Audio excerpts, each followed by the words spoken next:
Amigos, vamos a una segunda parte de este programa desde la cueva de hoy 29 de agosto. Vamos a analizar en esta parte temas de la economía, de lo que va a pasar en Venezuela a finales de año y de cómo eso impacta la vida de los venezolanos en los tiempos por venir. Octubre. Hay una serie de movimientos, de operaciones en ciernes desde hace algunos meses que buscan traer alimentos, medicinas, circulación de bienes y servicios. El paquete feliz de Navidad. ¿Es posible, Samuel, ese paquete feliz de Navidad? ¿Es factible que todas estas operaciones que se iniciaron con el exministro Pérez Abad puedan dar resultados en octubre? Son factibles mientras se limiten al populismo de la medida, ¿no? Mientras no estemos pensando en que se va a reactivar la maquinaria nacional o algo por el estilo, sino que simplemente se van a ejecutar importaciones puntuales para tener un efecto político o un efecto de tranquilidad en Navidad o unas hallacas o media yaca o lo que sea, como sabemos. Media yaquita. La gente aquí se conforma muchas veces con no tanto. Y bueno, comparado con la escasez que tenemos ahora y la que hemos tenido en los últimos meses, eso sería bastante, o sería en el sentir de la gente un agua fresca muy significativa. Ahora, ¿de dónde viene eso? ¿De dónde viene esa capacidad? Bueno, como dices tú, el recién salido ministro Pérez Abad se movió mucho a nivel internacional para buscar nuevos empréstitos, nuevas maneras de traer dinero, buscar dineros venezolanos, por decirlo de alguna manera, que estaban atrapados en otros lugares. Y hay el análisis de la economía petrolera, dice que hacia finales de año va a empezar a subir otra vez, quizás un poco más significativamente el precio del petróleo. Ha venido desde los 30 y pico y hasta en los 42, 43 dólares, va a seguir subiendo. La razón es básicamente geopolítica. Entramos en conflictos más significativos a principios del año que viene, a finales de este año en el Medio Oriente, y hay problemas de producción puntuales que también están causando coyunturas, dependiendo de quién tú escuches en este momento. Es decir, que para el mes de octubre vaticinamos un rocío de agua fresca en una tierra seca que puede poner a circular medicinas, alimentos, que puede dar un paliativo circunstancial hasta diciembre. Y un alza entonces de los precios del petróleo por razones geopolíticas. Bueno, eso impacta la vida política venezolana. ¿Sí? Bueno, puede ser en octubre, puede ser un poquito después, pero lo importante es lo siguiente, y por eso es que se lo queremos decir a la gente. Eso no significa que las cosas están mejor. Y eso no significa que las cosas van a mejorar. Eso significa que consiguieron 4 lochas en un guardado que tenían y van a poner a que te sientas un poquito más tranquilo para ellos tener un poquito más de tiempo en donde están. Entonces, si la coyuntura política no lleva a un derrotero en este momento y llegamos a final de año con este mismo gobierno, recuérdense que cuando llegue comida y medicina, esa comida y esa medicina no te va a alcanzar para enero. Entonces, queremos aclarar ese punto. Lo de los precios del petróleo puede causar una mejoría en la economía del Estado, sea cual sea el gobierno venezolano en ese momento, o la estructura política venezolana, pero eso también trae riesgos muy significativos, porque noviembre va a ser un mes muy movido. Lo has dicho, Samuel, la economía del Estado. Por eso, señores que manejan el gobierno, señores que tienen influencia en el poder, utilicen este vientecito de octubre que nos puede proporcionar una alza pequeña de los precios del petróleo y el resultado de las operaciones que se han venido diseñando para llevar ese paquete navideño, utilícenlo estratégicamente para dar pasos que transformen la economía nacional. Eulogio del Pino planteó, hay que revertir las expropiaciones, no fue positivo las expropiaciones, lo repitió Abad y salió. Tenemos que ponernos de acuerdo en que debe reactivarse la economía y no puede haber reactivación de la economía sin que la empresa privada pueda avanzar y pueda producir y pueda reactivarse el campo y las industrias. Creo que el momento de octubre es importante para dar ese paso. Pero después de octubre viene noviembre, Samuel. Y en noviembre también hay algunas cosas que nos inquietan, como por ejemplo en noviembre es la elección de presidente de los Estados Unidos. Y allá también hay otros cocos. El Trump está creciendo y es otra cosa.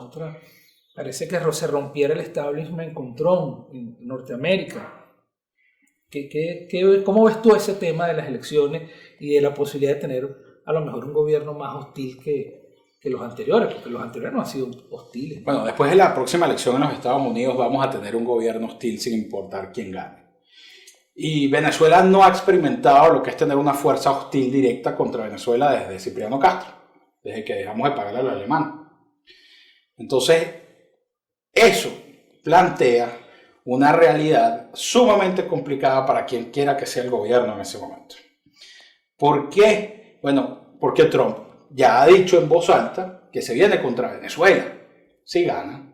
Y Hillary Clinton ha hablado muy mal del gobierno venezolano y en los últimos días se le ha dado rienda suelta a los políticos republicanos y a los políticos demócratas como Marco Rubio, etcétera, que están hablando directamente de gente puntual, de Diosdado Cabello, de Reverol, de Néstor Reverol, del mismo presidente de la República. Eso crea una situación de endurecimiento externo peligroso para los venezolanos en general, no solamente para el gobierno. Es importante puntualizar eso. Es importante entender que si tú tienes en contra de tu economía, de tu soberanía, el poder más importante que hay hoy en día sobre la faz de la tierra, las consecuencias de esa actitud, así sea solamente una actitud, van a afectar a todos los venezolanos.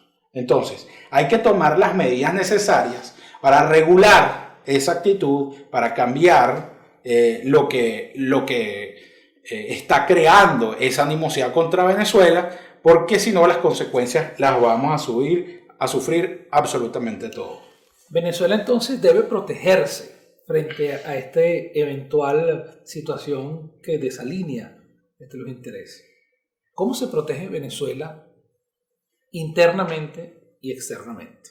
A mí me surge, por ejemplo, que internamente tiene que crear un clima de paz y tiene que crear un clima de reactivación del aparato económico para que esa paz sea sustentable. Bueno, la reactivación del aparato económico en este momento no va a ocurrir. No va a ocurrir porque las circunstancias en las cuales se ha destruido ese aparato no han sido circunstancias legales, no han sido circunstancias normales, han sido circunstancias muy violentas, y la gente que es la que puede reactivar esa maquinaria, no se va a poner a trabajar hasta que aquí haya un cambio de gobierno franco. Esa es una realidad. Entonces, teniendo eso claro, a lo interno, ¿qué podemos hacer ahorita? Podemos, ya lo dijimos en otros programas, quitarnos flancos de exposición política. Hay que no tener presos políticos. ¿Qué está haciendo el gobierno? ¿Qué hizo esta semana? Pasada, estas 2 semanas. Poner más presos políticos. Crear más casos políticos contra alcaldes de oposición, contra personeros políticos de oposición, para hacer una presión negativa contra la marcha del primero. ¿Quién sabe qué razón? Eso es un error gigantesco. Gigantesco. El año que viene, cuando Rusia, que ya avisó que va a abrir cañones contra el Medio Oriente y hay un problema importante regional y se exija que Venezuela establezca su posición al respecto, y la realidad es que en Venezuela hay terroristas en tránsito desde Uruguay, desde Guantánamo, desde un montón de lugares, y nadie sabe por qué están aquí, nadie sabe qué están haciendo aquí. Entonces Venezuela se convierte en un objetivo. Así es. Ese objetivo es el que más me preocupa, porque en un conflicto de poderes tan importantes como Rusia y como Estados Unidos, y en el marco del ataque al Medio Oriente, que haya un país de tránsito donde aquí pueda placenteramente vivir un terrorista que ha sido buscado por Estados Unidos o que está vinculado con grupos extremistas, eso pone a Venezuela en la mira. Bueno, nos pone una mira en la que hemos estado un tiempo. El problema es que el gobierno de Estados Unidos hasta ahora no ha sido un gobierno abiertamente hostil a esta revolución bolivariana, entre comillas, pero ahora sí lo va a hacer. El gobierno de Hillary o de Trump lo va a hacer. Y lo que estamos viendo en las encuestas es que, contra todo pronóstico de política normal, Trump está repuntando de nuevo. Repuntando mientras más se acerca a esas elecciones. Eso nos pone en una situación de vulnerabilidad importantísima. Ahora, ¿a quién llamamos nosotros a pensar en esto? A quien está o es responsable de salvaguardar la soberanía. Al gobierno nacional, a la Fuerza Armada, a los cuerpos armados. Piensen en estas realidades, exijan que esos flancos de exposición que tenemos tan grandes se vayan recortando. No se tranquilicen en octubre, noviembre, porque llega un poquito de comida, porque llega un poquito de medicina, porque le llegue plata, y entiendan que el problema es gigantesco y el año que viene es muy complicado y tenemos que sentarnos ya entre todos, ya, a negociar qué es ese año que viene. Es importante entender claramente este juego geopolítico.